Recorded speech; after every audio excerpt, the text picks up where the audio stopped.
তুমি একজন ফেরিওয়ালার ব্যবসা আমরা আজকে এটা ভিডিও করতেছি। আপনারা গাইস যে যেখানেই আছেন সকলকেই শুভ সকাল, সকলকে আন্তরিক ধন্যবাদ। আমরা একটা ফেরিওয়ালার কথা শুনবো, একটু সবাই মনোযোগ দিয়ে শুনবেন। বলো দেখি তোমার। আমি এই সাইকেল দিয়া আমার সাইকেলে এটা আজকে দীর্ঘ 3 মাস ধরে চালাইতেছি। আমার কাছে কোনো মাল নাই, কিছু নাই। আমি অনেক কষ্টের মাধ্যমে চলতেছি। আমার এখানে বেচা কিনা হয় 100, 150, 200। আমার হইলো সংসার 2টা, একটা হইলো মা আর একটা ছেলে, ওরা আলাদা খায়। আমি আর আমার বউ আর ছেলে আলাদা খাই।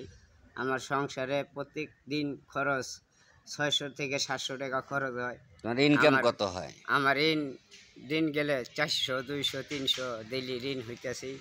আমি সবক হইতে পারতাছি না, আমার টাকা পয়সা নাই।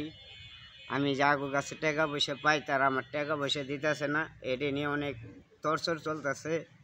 আমি চলার মধ্যে বহুত কষ্টের মাধ্যমে চলতেছি।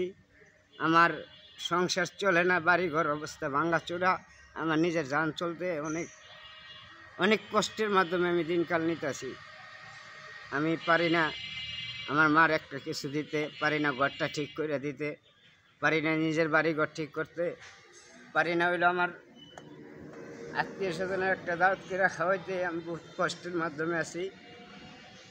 আমার বউ আমার থাকতে চায় না, আমার কাছে টাকা পয়সা নেই বিদায়।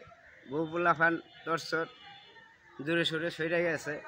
আমি নিজে অনেক অশান্তিতে আছি। যাক, আলহামদুলিল্লাহ, যে একজন অসহায় ব্যক্তির